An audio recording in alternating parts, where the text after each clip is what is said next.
തുറന്നാൽ എന്ന മാനസിക ആരോഗ്യ പരിപാടിയുടെ ഒരു പുതുപുത്തൻ എപ്പിസോഡിലേക്ക് എല്ലാ പ്രിയ പ്രേക്ഷകർക്കും സ്വാഗതം.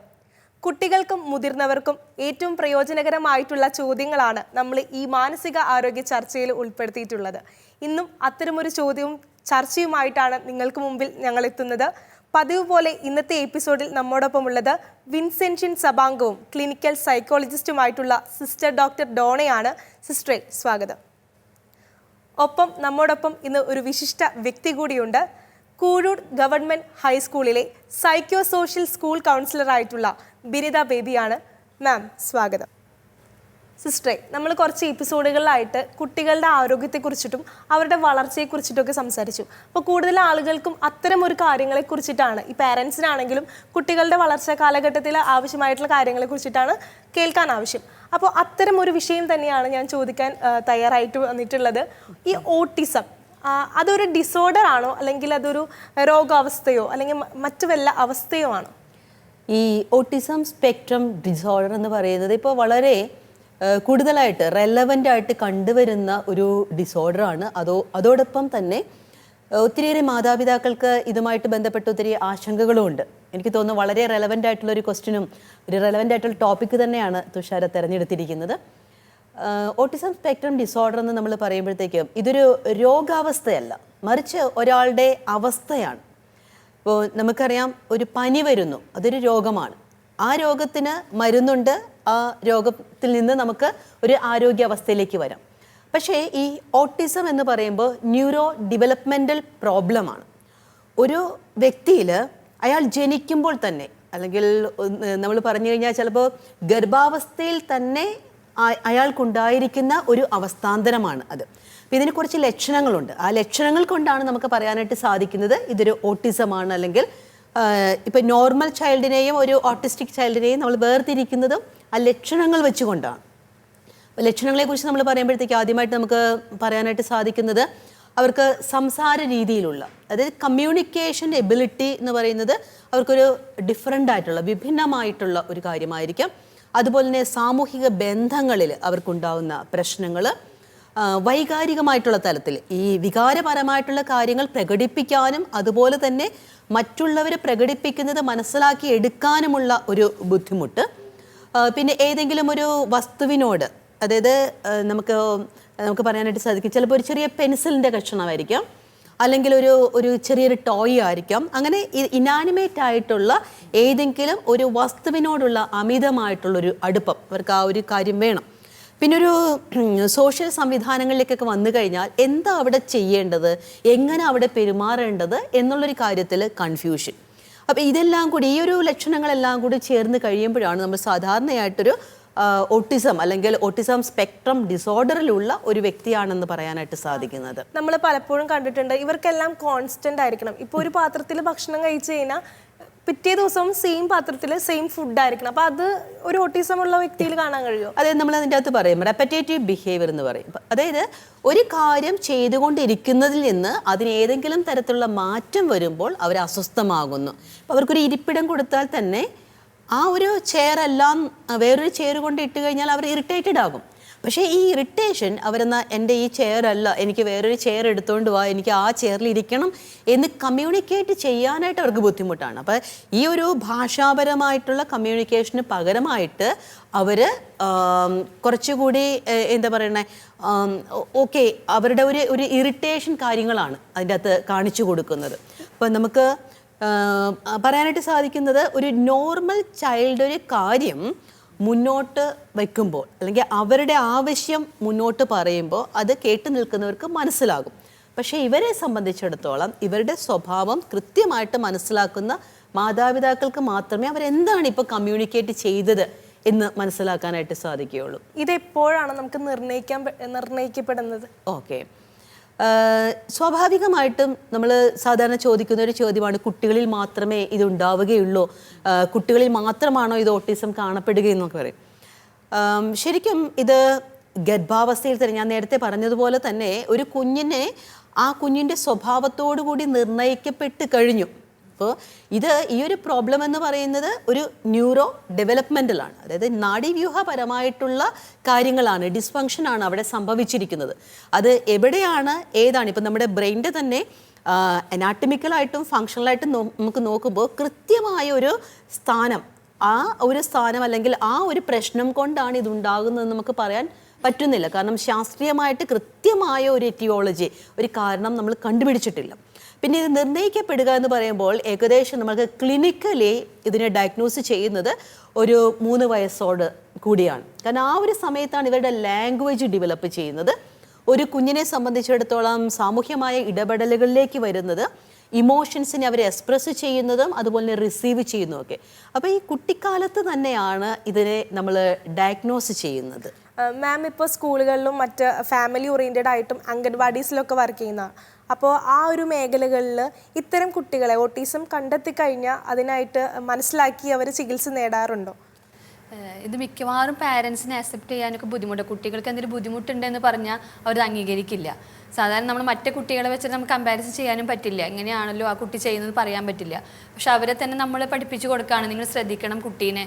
ഇപ്പോൾ പണ്ടത്തെ പോലെയല്ല, 1-2 മക്കളുള്ളൂ. മിക്കവാറും പാരൻസ് ബിസിയാണ്. അപ്പോൾ അതുകൊണ്ട് തന്നെ കുട്ടികൾ അവർക്ക് ശ്രദ്ധിക്കാൻ സമയം കിട്ടുന്നില്ല. അപ്പോൾ ഞങ്ങളിപ്പോൾ സ്കൂളിൽ വരുമ്പോൾ, ഞാൻ കൗൺസിലർ ആയതുകൊണ്ട് തന്നെ അവർ നമ്മുടെ അടുത്ത് വരും, ടീച്ചേഴ്സ് റെഫർ ചെയ്തിട്ടായിരിക്കും ക്ലാസ്സിൽ തീരെ അറ്റൻഷൻ അല്ല എന്നൊക്കെ പറഞ്ഞു വരുമ്പോൾ നമ്മളവിടെ ഇരുന്ന് സംസാരിച്ച് അവരോട് എഴുതിപ്പിക്കുമ്പോഴൊക്കെയാണ് നമുക്ക് മനസ്സിലാകുന്നത് അവർക്ക് എന്താണ് പ്രോബ്ലം. കാരണം അവർ ബുദ്ധിമാനിയുള്ള കുട്ടിയുടെ പോലെയല്ല ഇവരെ നമുക്ക് കാണുമ്പോൾ നമുക്ക് പെട്ടെന്ന് മനസ്സിലാക്കാൻ സാധിക്കുന്നില്ല ഓട്ടിസമുള്ള കുട്ടികളെ. സാധാരണ അപ്പോൾ പാരൻസിനായാലും എൻ്റെ കുട്ടിക്ക് ഒരു കുഴപ്പമില്ലല്ലോ, ടീച്ചർ വെറുതെ പറയുകയാണല്ലോ എന്ന് പലപ്പോഴും പറയാറുണ്ട്. പക്ഷെ നമ്മൾ അവരുടെ അടുത്ത് കൂടുതൽ സംസാരിച്ച് കഴിഞ്ഞ് പാരൻസിനെ വിളിച്ച് സംസാരിച്ചിട്ടാണ് കുട്ടി ഇങ്ങനെയുണ്ട്, ഒരു പ്രശ്നമുണ്ട്, നമുക്കത് ഇപ്പോഴേ തുടങ്ങിയാലാണ് ട്രീറ്റ് ചെയ്യാൻ പറ്റുള്ളൂ. ട്രീറ്റ്മെൻറ്റ് എന്ന് പറഞ്ഞിട്ടുണ്ടെങ്കിൽ അവർക്ക് കൊടുക്കുന്ന ഒരു അറ്റൻഷൻ ആയിരിക്കാം, അവർ ചേർത്ത് പിടിക്കലാണ് മിക്കവാറും. കാരണം മറ്റു കുട്ടികൾ ഇവർ അംഗീകരിക്കില്ല, അവർ വളരെ പ്രശ്നമാണെന്നാണ് കുട്ടികൾ നമ്മളോട് പറയുന്നത്. പക്ഷേ കുട്ടികളുടെ ഒരു മാനസികമായ അവസ്ഥയാണ്. കാരണം അവർക്ക് അവിടെ നിൽക്കാൻ പറ്റില്ല, ഇവിടെ നിൽക്കാൻ പറ്റുന്നില്ല ഒരു അവസ്ഥയാവുമ്പോൾ നമ്മളടുത്ത് ഒരുപാട് കാര്യങ്ങൾ പറയും. കാരണം അവർക്ക് ഇഷ്ടപ്പെട്ട ഒരു വ്യക്തിയാണെങ്കിൽ അവർ നമ്മുടെ എല്ലാ വിശേഷവും പറയും. അത് ഇഷ്ടപ്പെടാത്ത ഒരാളാണെങ്കിൽ പിന്നെ അവരൊന്നും നമ്മളോട് സംസാരിക്കാനോ അതുപോലെ നമ്മൾ പറയുന്നത് കേൾക്കാനോ അവർ തയ്യാറാവാറില്ല. മിക്കവാറും ഞാൻ കുട്ടികൾ ഒരുപാട് കേൾക്കാനും അവരെ കൂടെ ചേർന്ന് നിൽക്കാനും ശ്രമിക്കാറ്. അതുകൊണ്ട് തന്നെ എനിക്ക് വരുന്ന കുട്ടികൾക്കൊക്കെ എന്താണ് പ്രശ്നം എന്നുള്ളത് എനിക്ക് മനസ്സിലാവുന്നത് കൊണ്ട് തന്നെ ഞാൻ പാരൻസിനും ഞാൻ പറഞ്ഞ് മനസ്സിലാക്കിപ്പിച്ച് നമുക്കൊരു പരിധിവരെ അവരെ നമുക്ക് നല്ല രീതിയിൽ കൊണ്ടുപോകാൻ സാധിച്ചിട്ടുണ്ട്. ഇപ്പോൾ സിസ്റ്റർ, ഇപ്പോൾ മാം പറഞ്ഞു അവരെ കാഴ്ചയിൽ മനസ്സിലാവുന്നു ആവില്ല എന്നുള്ളത്. പലർക്കും ഒരു തെറ്റായ ധാരണ ഉണ്ടാവും, ഒരു കാഴ്ചയിൽ എന്തോ വികൃതമായിട്ടുള്ളവരാണ് ഈ ഓട്ടിസം പിടിക്കുന്നവർ, അല്ലാത്തവർ നോർമൽ ഒരു പേഴ്സൺ ആണെന്നാണ്. അപ്പോൾ അതിനെ കുറിച്ചിട്ടൊന്ന് വിവരിക്കാമോ? തീർച്ചയായിട്ടും ഇത് ഒത്തിരി പേര് ചോദിക്കുന്നത്, നമ്മൾ പ്രത്യേകിച്ച് ക്ലിനിക്കുകളിലേക്ക് വരുമ്പോഴായാലും പറയുന്നതൊക്കെ ആയിട്ടുള്ളൊരു കാര്യമാണ്, കൊച്ചിനെ നോക്ക്. ശരിയാണ്. ഇപ്പം ഞാനൊരുക്കാണ് എൻ്റെ ഡിപ്പാർട്ട്മെൻറ്റിൽ ഇപ്പോൾ ഒത്തിരി കുട്ടികൾ ഓട്ടിസ്റ്റിക് ആയിട്ടുള്ള എൻ്റെ ഒത്തിരി കുട്ടികൾ വരുന്നുണ്ട്. ഈ മക്കളെ ആരെയും കണ്ടു കഴിഞ്ഞാൽ എന്തെങ്കിലുമായിട്ട് ഒരു അപ്പിയറൻസിനൊരു ഡിഫക്റ്റ് ഉള്ളതായിട്ട് നമുക്ക് തോന്നില്ല. വളരെ ക്യൂട്ടാണ്, ചില കുട്ടികൾ വളരെ ക്യൂട്ടാണ്, നമുക്ക് മനസ്സിലാവത്തേയില്ല. പക്ഷേ നമ്മൾ മനസ്സിലാക്കേണ്ട അവരുടെ ഒരു ഫിസിക്കൽ അപ്പിയറൻസ് കൊണ്ടല്ല നമ്മൾ മനസ്സിലാക്കേണ്ടത്. ഇതൊരു ശാരീരികമായ ഒരു വൈകല്യമല്ല, അല്ലെങ്കിൽ ഏതെങ്കിലും രീതിയിലുള്ളൊരു ഡിസബിലിറ്റിയോ അല്ലെങ്കിൽ ഒരു ഇമ്പയർമെൻറ്റോ അല്ല. അതിനേക്കാൾ ഉപരിയായിട്ട് അവരുടെ ആ ചിന്താഗതിയിൽ നമ്മൾ പറയും എക്സിക്യൂട്ടീവായിട്ടുള്ള ഒരു ഫങ്ഷനിൽ, ഇതിനെ സാധാരണ ഞങ്ങൾ പറയുന്നത് സെൻസറി ഡിസ്ഇൻറ്റഗ്രേഷൻ എന്നാണ്. അതായത് നമ്മൾ കാണുകയും കേൾക്കുകയും അനുഭവിക്കുകയും ചെയ്യുന്ന കാര്യങ്ങളെ മനസ്സിലാക്കി അതിനോട് നമ്മൾ റെസ്പോണ്ട് ചെയ്യുക, അല്ലെങ്കിൽ അതുമായിട്ട് നമ്മൾ വ്യാപരിക്കുക എന്ന ഒരു കാര്യമാണ് ഇവർക്ക് മിസ്സിങ് ആയിട്ടുള്ളത്. അവിടെ ഒരു ഡിസ്ഇൻറ്റഗ്രേഷനാണ് വരുന്നത്. എല്ലാം കൂട്ടി യോജിപ്പിച്ചുകൊണ്ട് അവർക്ക് ജീവിക്കാൻ പറ്റുന്നില്ല, ഒന്ന് അതിനോട് പ്രതികരിക്കാൻ പറ്റാത്തൊരവസ്ഥയാണ്. ഇതുപോലെ തന്നെയാണ് ഇവരുടെ ഒരു കോർഡിനേഷൻ കാര്യങ്ങൾ. ഇപ്പം അത് അവരുടെ ബുദ്ധിപരമായിട്ടുള്ളൊരു കാര്യത്തിലായാലും മറ്റുള്ളവരുമായിട്ടുള്ള ബന്ധത്തിലായാലും എങ്ങനെ പെരുമാറണം, ആ ഒരു സമയത്ത് എന്താണ് ചെയ്യേണ്ടത് എന്നതാണ് അവർക്ക് മനസ്സിലാകാൻ സാധിക്കാത്തത്. അതുകൊണ്ട് നമുക്ക് ഒരിക്കലും അവരെ കണ്ട് അവരെ നോക്കി അല്ലെങ്കിൽ അവരുടെ മുഖം കണ്ട് അവരുടെ ശാരീരികമായിട്ടുള്ള ആകൃതിയും പ്രകൃതവും കണ്ടിട്ട് അവർക്കത് കുഴപ്പമൊന്നുമില്ലല്ലോ പിന്നെ എന്തിനാ ഒരു ഡയഗ്നോസിസിലേക്കൊക്കെ കൊണ്ടുപോയേക്കുന്നത്, ഇതാണോ ഓട്ടിസം എന്നൊന്നും നമ്മൾ ചോദിച്ചിട്ട് കാര്യമില്ല. കാരണം ഇതുപോലെ ചില കേസസിൽ എനിക്ക് ഇവൺ ഒരു മാരേജ് കഴിഞ്ഞൊരു കേസ്, അതിൽ ഒരാൾ ഹസ്ബൻഡ് ഓട്ടിസ്റ്റിക് ആയിരുന്നു, പക്ഷെ അവർക്ക് മനസ്സിലാക്കാൻ പറ്റാതെ പോയി എന്ന് പറയുന്നു. അപ്പോൾ അവർ പറയണത് സിസ്റ്ററെ കണ്ടു കഴിഞ്ഞാലൊന്നും തോന്നത്തില്ല, പിന്നെ ഞങ്ങൾ എന്തുവാ ചെയ്യേണ്ട, പിന്നെ അവൻ അധികം സംസാരിക്കാത്ത പ്രകൃതമാണെന്ന് വീട്ടുകാരും പറഞ്ഞിരുന്നു. അപ്പോൾ അങ്ങനെ വരെ അപ്പം നമുക്ക് ഒരിക്കലും ഒരു ഫിസിക്കൽ അപ്പിയറൻസ് കണ്ടുകൊണ്ട് ഇവർക്ക് പ്രശ്നമുണ്ടെന്നോ അല്ലെ പ്രശ്നമില്ലെന്നോ പറയാനായിട്ട് സാധിക്കില്ല. ഇപ്പോൾ മാം ഇപ്പോൾ എവിടെയെങ്കിലും ചെല്ലുമ്പോൾ ഇങ്ങനെ ഇത്തരമുള്ള കുട്ടികളെ കാണുമ്പോൾ പേരൻസിൻ്റെ അടുത്ത് നമ്മൾ നോർമലി ഇപ്പോൾ നിങ്ങൾക്ക് അറിയുന്നത് കൊണ്ട് റെഫറൻസ് ചെയ്യാറുണ്ട് ഇവരെങ്ങനെ ക്ലിനിക്കൽ ഇതിലേക്ക് കൊണ്ടുപോകാനായിട്ട്. അപ്പോൾ അങ്ങനെ പറയുമ്പോൾ പേരൻസിൻ്റെ ഭാഗത്തു നിന്നുള്ള ഒരു റെസ്പോണ്ട് എങ്ങനെയാണ്? പാരൻസ് ഒരിക്കലും അത് അംഗീകരിക്കാറില്ല. കാരണം തൻ്റെ കൊച്ചിന് എന്തെങ്കിലും ബുദ്ധിമുട്ടുണ്ട് എന്ന് പറയാനായിട്ട് അവർ ആഗ്രഹിക്കാത്തത് കൊണ്ട് തന്നെ നമ്മൾ എന്തെങ്കിലും പറഞ്ഞാൽ അവർ പറയും അത് ഇവരുടെ അച്ഛൻ ഇങ്ങനെയായിരുന്നു, അമ്മ ഇങ്ങനെയായിരുന്നു, ഫാമിലിയിൽ ദേഷ്യമുള്ള കുട്ടികളുണ്ട്, അങ്ങനെയുള്ളത് കുറച്ച് കഴിയുമ്പോൾ മാറിക്കോളും, ഒരു കുറച്ച് നാളേ ഉള്ളൂ എന്നൊക്കെ പറഞ്ഞ് നമ്മളോട് ഇങ്ങനെ തിരിച്ച് പറയും. അപ്പോൾ നമ്മൾ പറയും അതല്ല, മറ്റുള്ള കുട്ടികൾക്ക് അപേക്ഷിച്ച് ഇവന് എന്തോ ഒരു പ്രശ്നമുണ്ട്, എഴുതുമ്പോഴാണെങ്കിലും സംസാരിക്കുമ്പോഴായാലും മിക്കവാറും അവർ നമ്മൾ പറയുന്നതൊന്നും മനസ്സിലാവുന്നില്ല. സിസ്റ്റർ പറഞ്ഞ പോലെ അവർക്കത് കറക്റ്റായിട്ട് ഡെലിവറി ചെയ്യാൻ പറ്റുന്നില്ല. അപ്പോൾ നമ്മൾ പറയും അവരുടെ ചില സമയത്ത് അവരുടെ ലോകത്താണ്, നമ്മളിങ്ങനെ വിളിച്ചാലും വരില്ല, അവർ നമ്മളിലേക്ക് എത്തിച്ചേരാൻ ബുദ്ധിമുട്ടാണെന്ന് പറയുമ്പോൾ അവർക്ക് കുറച്ച് സമയം എടുക്കും പാരൻസ് നമ്മളത് കൺവിൻസ് ചെയ്യിക്കാനായിട്ട്. അത് ചെയ്ത് കഴിയുമ്പോൾ നമ്മൾ പറയും അവർക്ക് എന്തെങ്കിലും രീതിയിൽ അവർക്ക് വേറെ രീതിയിലായിരിക്കും. മിക്കവാറും പാരൻസിൻ്റെ ഒരു ആഗ്രഹം എന്ന് പറയുന്നത് തൻ്റെ മകൻ അല്ലെങ്കിൽ മകൾ പഠിച്ച് നല്ല മാർക്ക് കിട്ടി നല്ല ജോലി കിട്ടണം എന്നാണ് ആഗ്രഹം. ഇവർക്കൊരിക്കലും അങ്ങനെ അക്കാദമിക് ഇയറിൽ നല്ലൊരു പെർഫോമൻസ് കാഴ്ചവെക്കാൻ മിക്കവാറും പറ്റാറില്ല. അപ്പോൾ നമ്മൾ പറയാറുണ്ട് അവർ വേറെ കഴിവുകളുണ്ടായിരിക്കും, മാത്രമല്ല അവർക്ക് വേറെ രീതിയിൽ കുട്ടികൾ നല്ല പടം വരയ്ക്കുന്നവരുണ്ട് ഇതിലുള്ളവർ. അപ്പോൾ അങ്ങനെയൊക്കെ പറയുമ്പോൾ നമുക്ക് ആദ്യമേ കൊണ്ട് ചെന്ന് മനസ്സിലാക്കി കഴിഞ്ഞാൽ അവർക്ക് കുറച്ചും കൂടി ട്രെയിനിങ് കൊടുക്കാമെന്നൊക്കെ പറഞ്ഞ് കൺവിൻസ് ചെയ്യുമ്പോൾ മിക്ക പാരൻസും തന്നെ മക്കളുടെ ഭാവി ആലോചിച്ചിട്ട് വരാൻ തയ്യാറാവാറുണ്ട്. ഒരു പതിറ്റാണ്ടിലധികം ഗുഡ്നസ് ടിവിയോടൊപ്പം ആത്മീയ ജീവിതയാത്ര നടത്തിയ പ്രിയ പ്രേക്ഷകർക്ക് മുമ്പിൽ സാഭിമാനം സമർപ്പിക്കുന്നു. OTT പ്ലാറ്റ്ഫോമായ ആമസോൺ ഫയർ സ്റ്റിക്കിൽ ഗുഡ്നസ് ടെലിവിഷൻ ലഭ്യമാകുന്നു.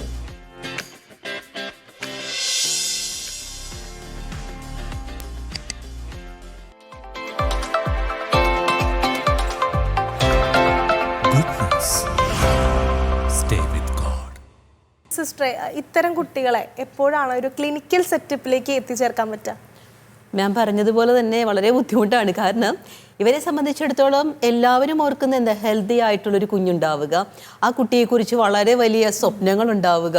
അപ്പോൾ ഈ സമയത്താണ്, വലിയ സ്വപ്നം നെയ്തിരിക്കുന്ന ഒരു സമയത്താണ് നമ്മൾ പറയുന്നത്, അല്ലെ ടീച്ചേഴ്സ് ഡിക്റ്റേറ്റ് ചെയ്യുന്നു കുഞ്ഞിൻ്റെ കാര്യത്തിൽ പ്രശ്നമുണ്ട്, അല്ലെങ്കിൽ മാതാപിതാക്കളല്ലാത്ത കുടുംബത്തിലെ മറ്റുള്ളവർ പറയുന്നു എന്തൊക്കെയോ ഒരു പ്രശ്നമുണ്ടല്ലോ, ഈ കുഞ്ഞെന്താ ഇതുപോലെ ആകുന്നത്, അല്ലെങ്കിൽ അവനൊരിടത്ത് ഇരിക്കുന്നില്ലല്ലോ, അവൻ ഞങ്ങളെ നോക്കുന്നില്ലല്ലോ, അവൻ റെസ്പോണ്ട് ചെയ്യുന്നില്ലല്ലോ, ഇതെന്താ പറ്റിയേക്കുന്നത് എന്ന് ചോദിക്കുമ്പോഴും ഒരു ഡിനയൽ എന്ന് പറയുന്ന ഒരു ആസ്പെക്റ്റ് ഉള്ളിൽ ഒരു ഡിഫൻസ് മെക്കാനിസം കിടക്കുകയാണ്. ഇല്ലല്ല, എൻ്റെ കുഞ്ഞിന് അങ്ങനെ വരാൻ ചാൻസ് ഇല്ല എന്ന്. അപ്പോൾ ഇത് പറഞ്ഞപ്പോഴത്തേക്കും ഞാൻ ഓർക്കുവാണ് നമ്മുടെ ഒരു കേസ് ഹിസ്റ്ററി. അതായത് വിദേശത്ത് ജോലി ചെയ്യുന്നവരാണ്, അവർക്കൊരു കുഞ്ഞുണ്ടായി, 6 വയസ്സുള്ളൊരു ബോയ് ആണ്, നല്ല മിടുക്കൻ കുട്ടി, നമ്മൾ നേരത്തെ പറഞ്ഞ പോലെ നല്ല ക്യൂട്ടായിട്ടുള്ളൊരു ബോയ്. അപ്പോൾ ഇവർ വരാനുള്ള കാരണം ഇടവക പള്ളിയിൽ നിന്ന് വികാരി അച്ഛൻ റെഫർ ചെയ്തിരിക്കുകയാണ്. ഒരു പണി ചെയ്യും, ജസ്റ്റ് നിങ്ങളൊന്ന് സിസ്റ്ററിൻ്റെ അടുത്തൊന്ന് ചെന്നിട്ട് കുഞ്ഞിനെ ഒന്ന് കാണിക്കുക, കുഞ്ഞിൻ്റെ കാര്യങ്ങളൊക്കെ നിങ്ങളൊന്ന് പറഞ്ഞ് നോക്ക്, എന്തോ ഒരു പ്രശ്നം ഉള്ളതുപോലെ എനിക്കും തോന്നുന്നു എന്ന് അച്ഛൻ പറഞ്ഞതിൻ്റെ ബേസിസിലാണ് നമ്മുടെ അടുത്ത് വരുന്നത്.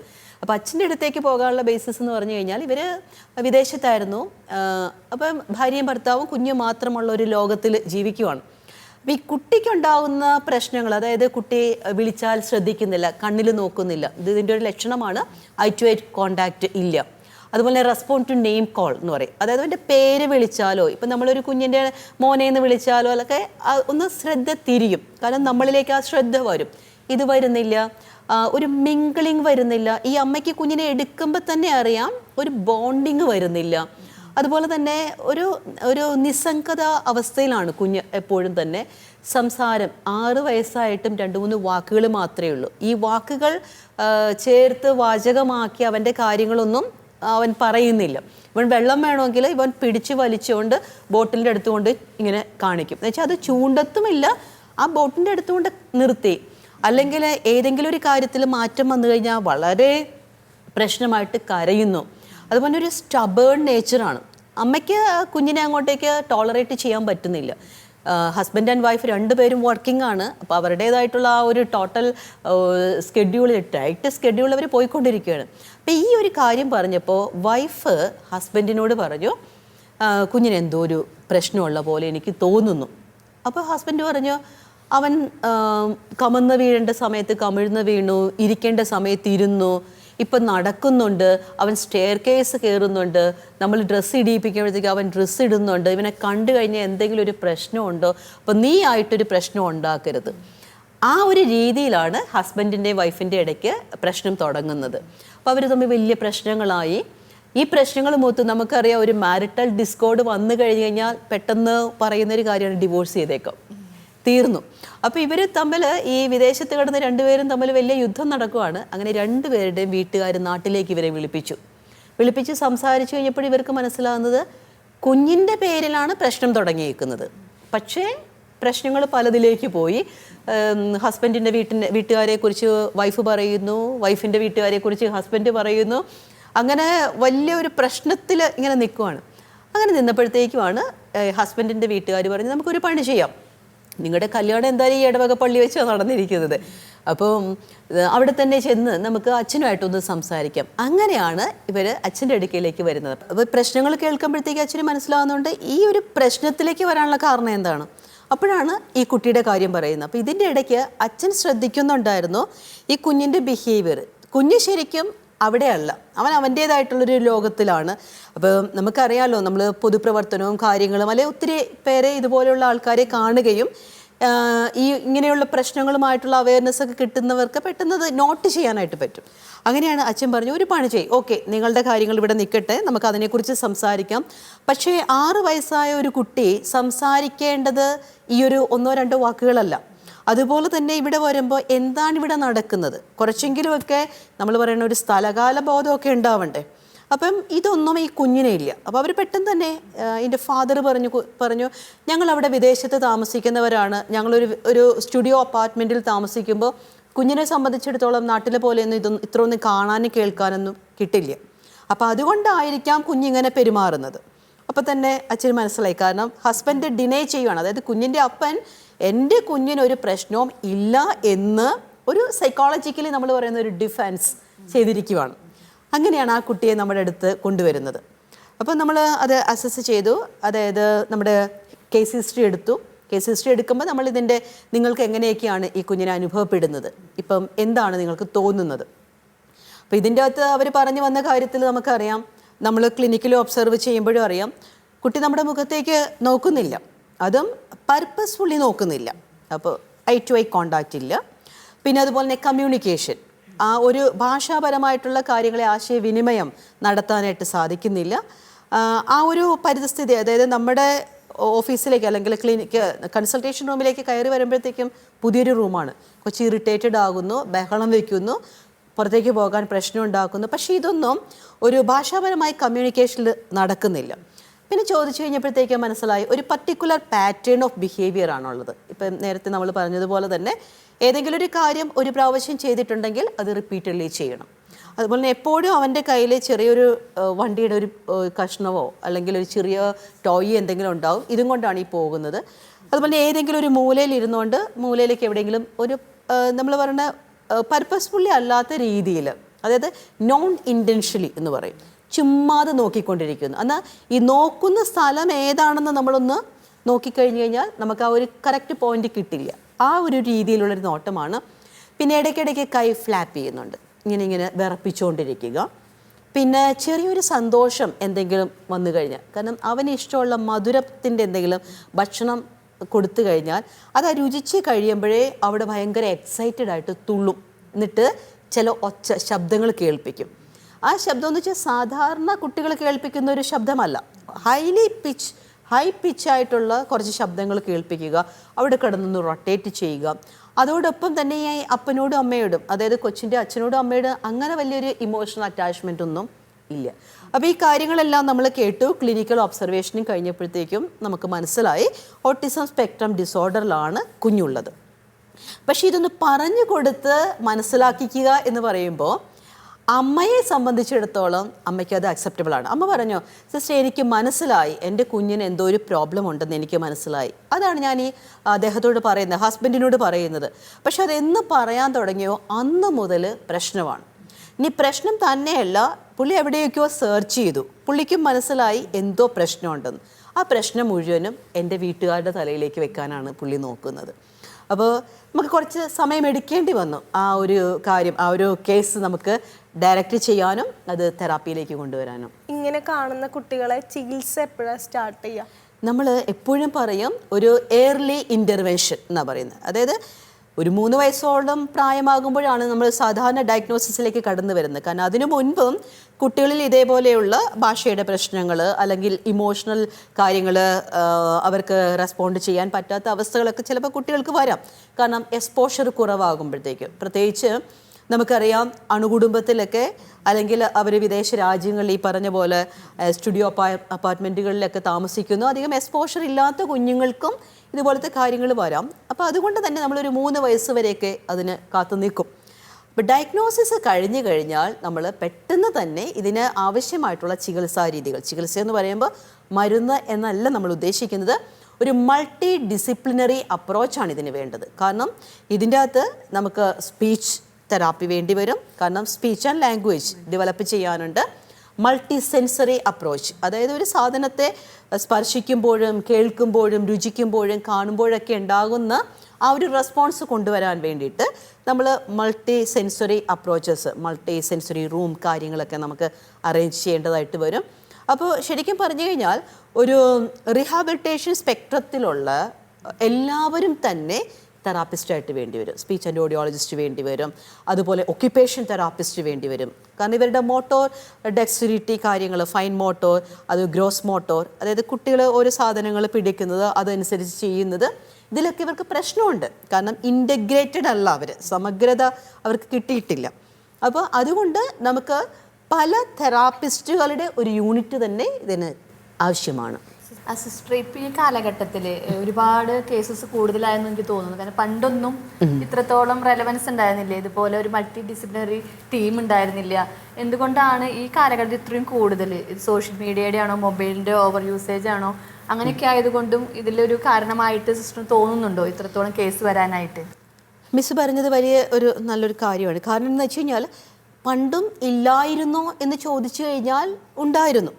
പലപ്പോഴും ചിലപ്പോൾ സയൻറ്റിഫിക്കായിട്ട് ഇതിനെ ഡയഗ്നോസ് ചെയ്യാനും ഇതിനെ അപ്രോച്ച് ചെയ്യാനുമുള്ള മാനദണ്ഡങ്ങളും അതിനുള്ള ഫെസിലിറ്റിയും അന്ന് കുറവായിരുന്നു. പിന്നെ താരതമ്യേന ഇതിൻ്റെ പ്രിവലൻസ് കൂടുന്നുണ്ട്. പ്രിവലൻസ് എന്ന് വെച്ച് കഴിഞ്ഞാൽ ഈ സാധ്യതകൾ, ഇതിൻ്റെ ഈ ഒരു ഡിസ്ഫങ്ഷൻ്റെ സാധ്യതകൾ ഒത്തിരിയേറെയുണ്ട്. മാം പറഞ്ഞത് ശരിയാണ്. നമ്മുടെ ഒരു വെർച്വൽ പ്ലാറ്റ്ഫോമിലേക്ക് അമിതമായി കുഞ്ഞുങ്ങൾ കയറാനായിട്ട് തുടങ്ങി. ഇപ്പം നമ്മൾ പറയും ഒരു വെർച്വൽ ഓട്ടിസം എന്ന് പറയുന്ന ടെർമിനോളജി തന്നെയുണ്ട്. അതായത് നമുക്കറിയാം സ്ക്രീനിൽ കാണുന്ന അല്ലെങ്കിൽ ഒരു അനിമേഷനിൽ കാണുന്ന കാര്യങ്ങളല്ല റിയൽ ലൈഫിൽ. അപ്പോൾ റിയൽ ലൈഫിനെയും അല്ലെങ്കിൽ ഒരു വെർച്വൽ ലൈഫിനെയും തമ്മിൽ വേർതിരിച്ച് കാണാനുള്ള കുഞ്ഞുങ്ങളുടെ കഴിവ് അല്ലെങ്കിൽ കപ്പാസിറ്റി ഇപ്പോൾ കുറയുന്നുണ്ട്. കാരണം കൂടുതൽ വെർച്വൽ ഫീൽഡിലേക്ക് നമ്മുടെ കുഞ്ഞുങ്ങൾ കയറിക്കഴിഞ്ഞു. അപ്പോൾ ഇത് ഒത്തിരിയേറെ ഇതിന് സാധ്യതകൾ വർദ്ധിപ്പിക്കുവാനുള്ള ഒരു കാരണം തന്നെയാണ്. കാരണം നമുക്കൊരു നേച്ചറിലേക്കുള്ള നാച്ചുറലായിട്ടുള്ള എക്സ്പോഷർ ഇപ്പോൾ ഒത്തിരി കുറഞ്ഞിട്ടുണ്ട്. അത് ഒരു കാരണം തന്നെയെന്ന് നമുക്ക് പറയാനായിട്ട് സാധിക്കും. ഇതിനൊരു പൂർണ്ണമായിട്ടൊരു സൗഖ്യം കിട്ടാൻ സാധ്യതയുണ്ടോ? നമ്മൾ ആദ്യമേ തന്നെ സൂചിപ്പിച്ചതുപോലെ ഇതൊരു രോഗാവസ്ഥയല്ല. രോഗാവസ്ഥ അല്ലാത്തത് കൊണ്ട് തന്നെ നമ്മൾ കുറച്ച് മരുന്നോ ബാക്കി ചികിത്സകളോ ഒക്കെ ചെയ്യുമ്പോൾ അതങ്ങ് മാറി അത് റെഡി ആയിക്കോളും എന്ന് നമുക്ക് പറയാനായിട്ട് സാധിക്കില്ല. പൂർണ്ണമായിട്ടും രോഗവിമുക്തരാകാനായിട്ട് ഇതൊരു രോഗമല്ലാത്തത് കൊണ്ട് നമുക്കിതിൻ്റെ അകത്ത് ഡെഫിഷ്യൻസി അല്ലെങ്കിൽ അവർക്ക് ഏതൊക്കെ കാര്യങ്ങളിലാണ് ഇവർ പുറകോട്ട് നിൽക്കുന്നത് അല്ലെങ്കിൽ ഏതൊക്കെ കാര്യങ്ങളിലാണ് ഇവർക്കൊരു സമഗ്രത ലഭിക്കാത്തത്, അതിനെ കുറച്ചുകൂടി സമഗ്രമാക്കാൻ വേണ്ടിയിട്ടുള്ള തെറാപ്പികൾ ചെയ്ത് കുറച്ചുകൂടി ജീവിത നിലവാരത്തെ നമുക്ക് മെച്ചപ്പെടുത്താം. അല്ലാതെ പൂർണ്ണമായിട്ട് നമുക്ക് ഇതിനെ മാറ്റിക്കളഞ്ഞ് കൊണ്ടുവരാൻ പറ്റില്ല. കാരണം നമ്മൾ പറഞ്ഞു ഇതൊരു ന്യൂറോ ഡെവലപ്മെൻ്റൽ ഒരു ഡിസോർഡറാണ്. അപ്പോൾ ഇതിന് ഒത്തിരിയേറെ തെറാപ്പി സിസ്റ്റം ആവശ്യമാണ്, ഏർലി ഇൻ്റർവെൻഷൻ ആവശ്യമാണ്. എപ്പോൾ അറിയുന്നത് ഏറ്റവും കൊടുക്കാൻ പറ്റുമോ, എത്രയും പെട്ടെന്ന് കൊടുക്കാൻ പറ്റുമോ, കൂടുതൽ തെറാപ്യൂട്ടിക് ഫെസിലിറ്റീസ് കൊടുക്കാൻ പറ്റുമോ, അതോടൊപ്പം തന്നെ നമ്മുടെ കുടുംബത്തിലും മാതാപിതാക്കൾക്കും അതുപോലെ സമൂഹത്തിനും കടപ്പാടുണ്ട്. മാറ്റി നിർത്തപ്പെടേണ്ടവരല്ല ഇവർ. ഒരിക്കലും നമുക്കിവരെയൊക്കെ പാർശ്വവൽക്കരിച്ചിട്ട് ഇവരെയൊക്കെ സമൂഹത്തിൻ്റെ പിന്നാമ്പുറങ്ങളിലേക്ക് ഓടിച്ചിട്ട് നമ്മുടെ ഒരു സമൂഹത്തെ വെൽബീയിങ് ആണെന്ന് കാണിക്കാൻ പറ്റില്ല. കാരണം ഇവരും കൂടി അടങ്ങിയതാണ് നമ്മുടെ സമൂഹം, ഇവരും കൂടി അടങ്ങിയതാണ് ഒരു കുടുംബം. അപ്പോൾ ഇവരെ കൂടി ഉൾക്കൊണ്ടുകൊണ്ട് നമുക്ക് മുന്നോട്ട് പോകാനേ സാധിക്കുകയുള്ളൂ. അപ്പോൾ ഇതേപോലുള്ള തെറാപ്പികൾ കൊടുക്കുമ്പോൾ ഇവരുടെ ജീവിതം മെച്ചപ്പെടും, കമ്മ്യൂണിക്കേഷൻ സ്കിൽസ് ഇവർക്ക് കൂടും, അതുപോലെ തന്നെ സോഷ്യൽ അഡാപ്റ്റബിലിറ്റി ഇവർക്ക് കൂടും. ചിലപ്പോൾ അക്കാഡമിക്കലി വലിയ രീതിയിൽ പെർഫോം ചെയ്ത് ഇപ്പോൾ അച്ഛനും അമ്മയും സ്വപ്നം കാണുന്ന ഡോക്ടറും എഞ്ചിനീയറും സയൻറ്റിസ്റ്റും ഒന്നും ആകാൻ പറ്റിയില്ല എങ്കിൽ പോലും അവനവൻ്റെ കാര്യങ്ങൾ ചെയ്തുകൊണ്ട് കൂടെയുള്ളവരോടൊപ്പം ജീവിച്ചു പോകാനുള്ളൊരു സ്കില്ല് ഇവർക്ക് ലഭിക്കും. ഓട്ടിസം പോലത്തെ ഈ ഒരു അവസ്ഥയെ എല്ലാവർക്കും മനസ്സിലാക്കുവാനും ശരിയായ ചികിത്സാ രീതികൾ കണ്ടെത്തുവാനും ഈ ഒരു എപ്പിസോഡ് നമ്മെ സഹായിച്ചു എന്ന് വിശ്വസിക്കുന്നു. മനം തുറന്നാൽ എന്ന മാനസിക ആരോഗ്യ ചർച്ചയുടെ ഈ എപ്പിസോഡ് ഇവിടെ പൂർണ്ണമാകുന്നു. ഈ ചർച്ചയിൽ നമ്മോടൊപ്പമായിരുന്ന സിസ്റ്ററിനും ബിനിന മാമിനും ഒത്തിരി നന്ദി. അടുത്ത എപ്പിസോഡിൽ നമുക്ക് വീണ്ടും കണ്ടുമുട്ടാം. നന്ദി, നമസ്കാരം.